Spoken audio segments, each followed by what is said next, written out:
Hey everyone, welcome back to Apollo Art Analysis. In today's episode, we're going to be studying a piece by the career 3D artist known as Beeple, and in this episode, we're going to be looking at the concept of visual energy. We're also going to explore the decentralized network known as Mastadon. So let's jump right into it. So at first sight, we're struck by a flurry of fractals, these blood red forms here. It almost feels as if it's just breaking before our eyes, and notice how space is used within the work at hand. Of course, a majority is commanded by this massive mass of flurried and fractal forms, but within this work we also have the lower lanes of the composition, so this kind of denotes two different regions here. We also have a little bit of space for that lone dino as well, gotta mention that. And within this work, we see the colors primarily as red here. That's the most dominant tone, but alongside that we do have white, we have blue, and even a small bit of gold as well. Of course, due to most of this being red, it gives an incredible sense of energy, right? Red is such a high attention and high energy color, so it's just visceral in that sense as well. And you may also notice how texture is conveyed within the composition at hand. Of course,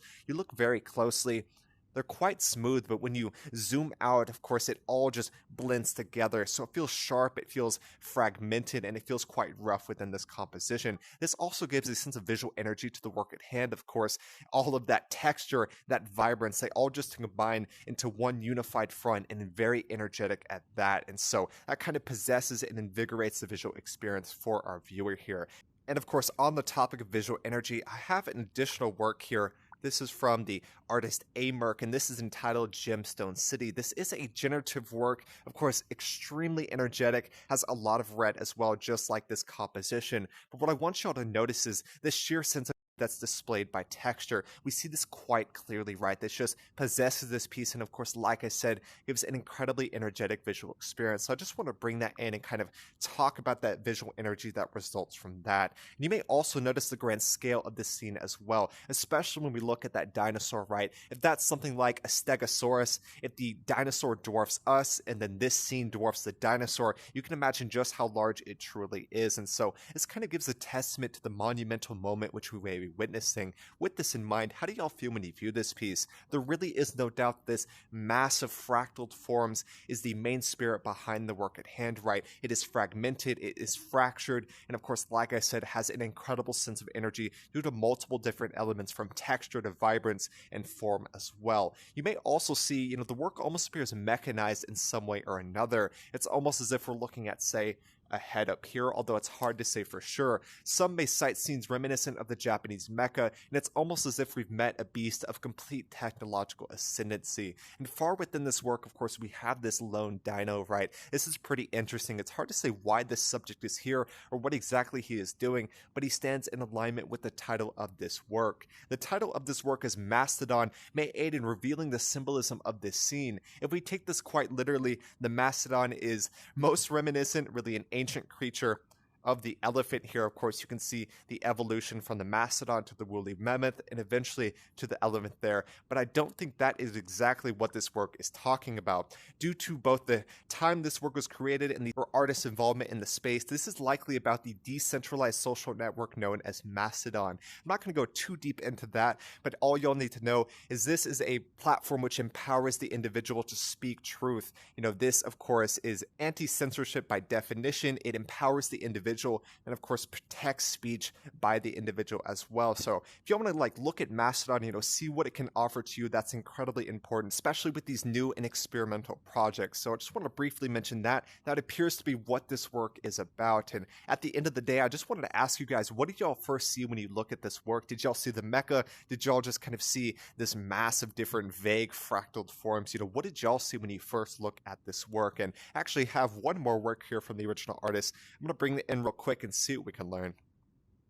Alright, so I brought another work. This is also by the original artist Beeple, a career 3D artist at this point, and truly a figurehead for the digital art movement. The work on the right doesn't appear symbolically connected to this work in any way or another. I just wanted to talk about the elements of design and kind of compositional analysis here. Of course, in both instances, we have a sense of scale, right? You have, say, a lone subject that's dwarfed by the scene next to him, and in this work from today, we have the dino that is dwarfed by the massive scene next to him as well. And in both instances, you have an incredible sense of energy provided by texture, right? This fractaled and fragmented forms, they truly give an incredible sense of energy as well. And lastly, we have, say, an alternating palette of red and white. Of course, in the composition on the right, white is the most dominant color, but in the composition on the left, red is the most dominant color here. But in both instances, red, of course, is a very high attention and very high energy color, so you're just not going to miss it here. I just want to bring in and kind of talk a bit about the elements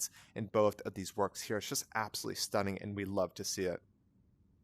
Alright, really hope y'all enjoyed today. The work before us, of course, is incredibly realistic, but it is surreal as well. So this was created using the digital rendering program known as Cinema 4D, and even within this work, it almost appears as if there's some digital illustration, although I could not confirm that for sure. So at the very least, this was created with the Cinema 4D program for digital rendering. So I really hope y'all enjoyed today. If y'all want to get involved in the world of 3D art, Cinema 4D is a very professional program. You know, it's not open source like Blender, but there is a reason why these professionals use it, right? Now, everyone from Beeple to Ryan Hawthorne to Future Self, they're all using Cinema 4D to create their renders. So, like I said, if you want to get involved in the world of 3D art, Cinema 4D is a very complex choice to start, but surely a very professional one at that. Like I said, I really hope y'all enjoyed today. We talked about so many different things, from this sense of energy, from texture to vibrance to the form here. We also talked about kind of the mechanized nature of this work. We talked about the Dino, the Mastodon, the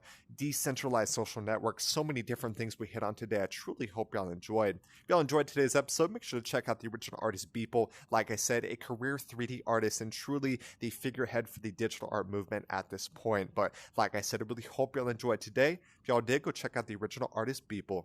My name's Apollo. This was Apollo Art Analysis, and I'll see y'all on the next episode.